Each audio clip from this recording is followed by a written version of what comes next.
اسلام کے نقل کے دفاع کا سب سے بڑا مرکز دیوبند بنا۔ یہ باتیں پہلے بھی آ چکی ہیں، اب پھر ایک دوسرے اینگل سے آ رہی ہیں۔ جس نے قال اللہ و قال رسول کے حصار میں محصور ہو کر مذہب کا تحفظ کیا، اور اس قول میں ہرگز کوئی مبالغہ نہیں ہے کہ دیوبند ایک درسگاہ و دارالعلوم ہی نہیں، ایک عظیم تحریک ہے جس نے اس دور میں دین و مذہب کی حفاظت کا مؤثر رول ادا کیا، اور جس سے متعدد علمی و عملی سوتے پھوٹے۔ چنانچہ شیخ الہند مولانا محمود حسن رحمۃ اللہ علیہ کے بعد شیخ الحدیث مولانا انور شاہ کاشمیری، حکیم الامت مولانا اشرف علی تھانوی، مجاہد حریت مولانا حسین احمد مدنی، شیخ الاسلام مولانا شبیر احمد عثمانی اور مبلغ ملت مولانا محمد الیاس رحمہم اللہ، اور ان کے تمام علمی، روحانی، مذہبی اور سیاسی اور دعوتی اور تبلیغی سلسلوں کا اصل منبع دیوبند ہی ہے۔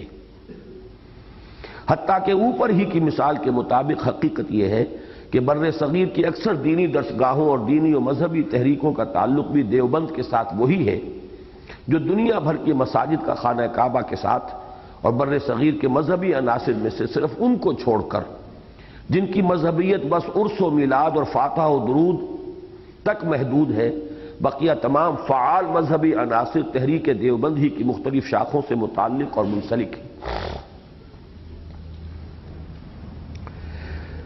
ویسے اس میں تھوڑی سی وضاحت مزید کر دوں میں، اس سے بھی پہلے یہ دو حضرات نے میر درد کا ایک شعر لکھ کر یہاں میری میز پر رکھ دیا تھا، وہ چاہتے ہیں کہ میں آپ کو سنا دوں۔ وہ جو میں نے آپ کو حدیث قدسی سنائی تھی، جس کو محدثین اس کی سند جو ہے اس کو معتبر قرار نہیں دیتے، لیکن مفسرین محققین نے تسلیم کیا ہے کہ اللہ تعالیٰ بندہ مومن کے دل میں سما جاتا ہے۔ وہ اس کا ترجمہ جو ہے شعر کی حالت میں خواجہ میر درد، چونکہ وہ بھی صوفی تھے، ارض و سما کہاں تیری وسعت کو پا سکے، میرا ہی دل ہے وہ کہ جہاں تو سما سکے۔ یہ اسی کی ترجمانی ہے۔ میں یہاں یہ عرض کرنا چاہ رہا تھا کہ اہل حدیث تحریک جو ہے وہ بھی ایک زمانے میں بہت زوردار تحریک کی حیثیت سے رد بدعات، مشرکانہ اوہام ان کی نفی کے لیے اٹھی تھی، لیکن بدقسمتی سے بہت جلد یہ تحریک صرف چند شعائر کے اوپر اپنے آپ کو محدود کر کے اور انتہائی تنگ نظر فرقے کی صورت اختیار کر گئی۔ اس وقت بدترین فرقہ پرستی جو ہے وہ اس حلقے میں، ساری بحث رفع یدین سے، آمین بالجہر سے، اللہ اللہ خیر صلی اللہ، اور دو چار ایسے ہی مسائل ہیں، باقی اور چیزوں کے ساتھ کوئی بحث نہیں، کوئی دلچسپی نہیں۔ وہ تو اٹھے تھے اصل میں بدعات کا ابطال کرنے، رسومات کی نفی کرنے، مشرکانہ اوہام کا سد باب کرنے۔ یہ چند مسائل جو ہیں مسلک کے مسائل ہیں، اب سارا زور جو ہے انہی کے اوپر صرف ہوتا ہے لے دے کر۔ اور یہ جو ہے اس وقت میں اپنے دلی احساسات کی ترجمانی کر رہا ہوں کہ فرقہ پرستی جسے کہتے ہیں وہ جو ہے بدترین کیفیت جو ہے وہ اس جماعت کے اندر آ چکی ہے۔ کہلاتی جماعت ہے، جماعت نہیں ہے، فرقہ، بہت سخت فرقہ بن چکی ہے۔ باقی جو حنفی ہیں اس ملک کے اندر، ان کے بارے میں بھی ایک غلطی ہوئی ہے۔ دیوبندی تحریک اور دیوبند کے سلاسل یہ اتنے زوردار تھے کہ انہوں نے اپنے اس زوم میں ہر غیر دیوبندی حنفی کو بریلوی قرار دے دیا۔ یہ بہت بڑی اسٹریٹجک مسٹیک ہوئی ہے۔ یہ جو پرانے مراکز علمیہ چلے آ رہے تھے، بریلویت تو احمد رضا خاں بریلوی سے شروع ہوئی۔ میں ان کی شخصیت کو یہاں زیر بحث نہیں لانا چاہتا، انہوں نے بھی کچھ کام شروع کیے تھے، وہ شیعیت کے رد کے لیے کیے تھے۔ یہ تعزیے میں مسلمان دلچسپی لیتے ہیں، کھیل کود ہے، تماشے ہیں، پٹے ہیں، یہ ہے وہ ہے، تو اس کے مقابلے کے لیے عید میلاد النبی کا جلوس، وہ ایک اور بدعت جو ہے وہ بدعت کو توڑنے کے لیے وہ انہوں نے شروع کر دی۔ بہرحال ان کو چھوڑ دیجئے، لیکن بریلویت جس شے کا نام ہے ان سے پہلے تو نہیں تھی نا۔ ان سے پہلے جتنے علمی مراکز تھے ہندوستان میں، جن میں مثلا خیر آباد کا سلسلہ ہے، مکتبہ فکر ہے، فرنگی محل کا پرانا سلسلہ ہے، قدیم ترین، مولانا عبدالباری فرنگی محلی جو جمعیت علماء ہند کے پہلے صدر تھے۔ حضرت شیخ الہند چونکہ مالٹا میں اسیر تھے تو وہ ان کی تو غیر حاضری میں تاسیس ہوئی جمعیت علماء ہند کی۔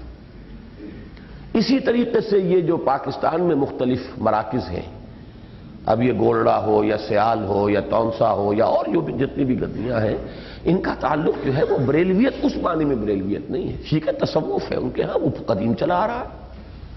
وہ تو میں نے بتایا کہ یہاں پر اسلام جو آیا وہ دو چیزوں ہی کا تو مرکب تھا، حنفی فقہ اور وجودی تصوف۔ لیکن یہ کہ ان سب کو بریلوی کہہ دینا در حقیقت بریلویت کو تقویت پہنچانا ہے۔ سب کو اٹھا کر ہم نے ان کے کھاتے میں ڈال دیا تو ان کی اہمیت جو ہے وہ بہت زیادہ ہو گئی۔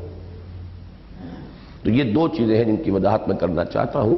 باقی فعال جو رہا ہے سب سے زیادہ طبقہ، اب صورت اس پر بھی زوال کی آ چکی، 100 سال دیوبند کے بھی پورے ہو چکے ہیں۔ اب وہی تقلید جامد اور وہی زوال کے آثار، وہی صرف اسلاف تک اپنی نگاہوں کو محدود رکھنا، اپنے بزرگوں کی بات کرنا اول و آخر، اس ماحول سے، اس حلقے سے باہر بڑی سے بڑی ہستی کو بھی تسلیم نہ کرنا، کسی بھی خیر کا وجود نہ ماننا، وہ ساری چیزیں یہاں بھی آ چکی ہیں۔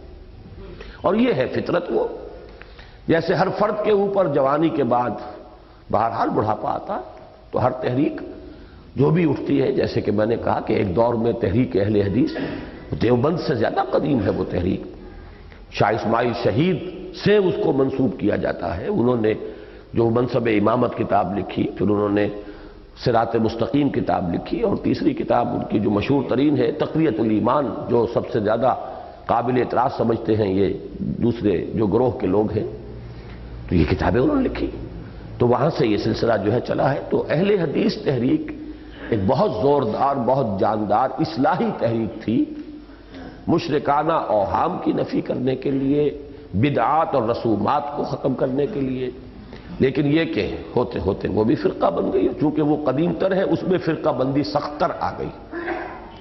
اس کے بعد جو ہے وہ گروہ جو اہل حق کا تھا وہ دیوبند کے اکابر علماء تھے، لیکن اب ان کو بھی 100 برس سے زائد ہو چکے، لہذا وہاں پر بھی وہ زوال اسی شدت کے ساتھ رونما ہو چکا ہے۔ اب گدیاں ہیں اور گدیوں پر صاحب زادگان جو ہیں وہ ان کی جاگیریں بنتی ہیں، اللہ اللہ خیر صلی اللہ۔ اور جو لوگ اس میں سیاسی مزاج کے لوگ ہیں وہ اپنی ان گدیوں کو اپنی سیاست کے لیے بیس بناتے ہیں، اسی کے حوالے سے سیاست کرتے ہیں۔ چلیے، تحریک دیوبند کی مختلف شاخوں کے مابین مجموعی مزاج اور دائرہ ہائے کار کا فرق و امتیاز بھی ایک دلچسپ علمی موضوع ہے۔ اس کا براہ راست تعلق نہیں ہے ہماری بحث سے، لیکن اچھا ایک انسائٹ آپ کو ملتی ہے کہ جو اتنے شاخیں تحریک دیوبند کی جو نکلی ہیں تو ان میں مزاجوں کا فرق کیا ہے۔ اس میں اصل عوامی عنصر جو مذہب و سیاست دونوں کا مظہر یا بالفاظ دیگر مذہبی سیاست کا سب سے بڑا علم بردار ہے، ذہناً و قلباً حسینی ہے، یعنی مولانا حسین احمد مدنی رحمۃ اللہ علیہ سے ذہنی تعلق اور قلبی ارادت و عقیدت رکھتا ہے۔ مجلس احرار اسلام بھی در حقیقت اسی کا تتمہ یا صحیح تر الفاظ میں ضمیمہ ہے۔ تھانوی اور عثمانی حلقے علمی ذوق اور متصوفانہ مزاج کے حامل ہیں۔ ان کے ہاں خانقاہ اور تعلیم، تدریس، تصنیف، تالیف، اس میں توجہ ہوئی ہے ساری۔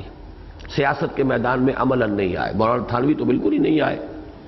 مولانا شبیر احمد عثمانی اور مولانا ظفر احمد عثمانی تھوڑی دیر کے لیے آئے وقتی طور پر اس تحریک کے دور میں، باقی یہ کئی نظرات کا مزاج ہے، دارالعلوم بنائے اور تصنیف و تالیف، کتابیں علمی، یہ سیاست کے میدان کا ان کا ذوق نہیں۔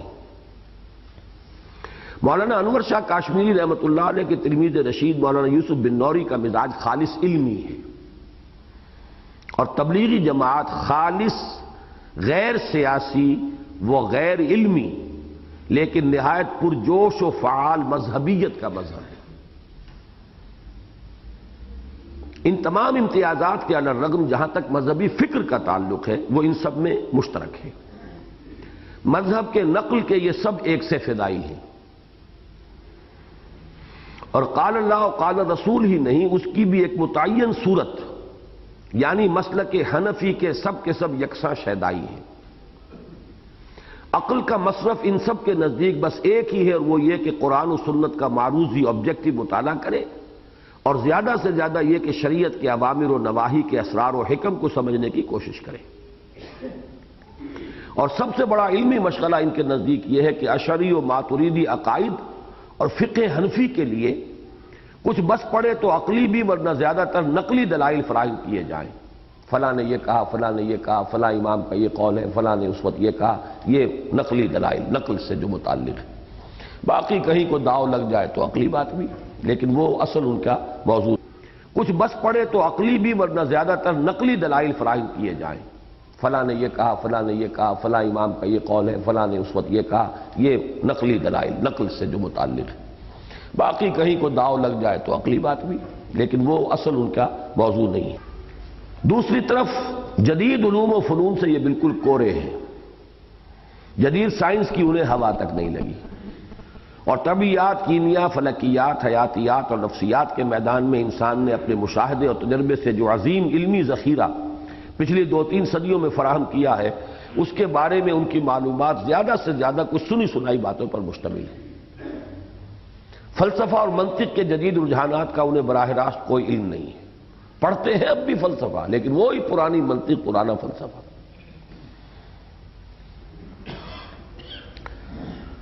جدید عمرانیات اور خصوصاً سیاسیات اور معاشیات کی پیچیدگیوں اور الجھنوں کا بھی بلا واسطہ علم انہیں حاصل نہیں۔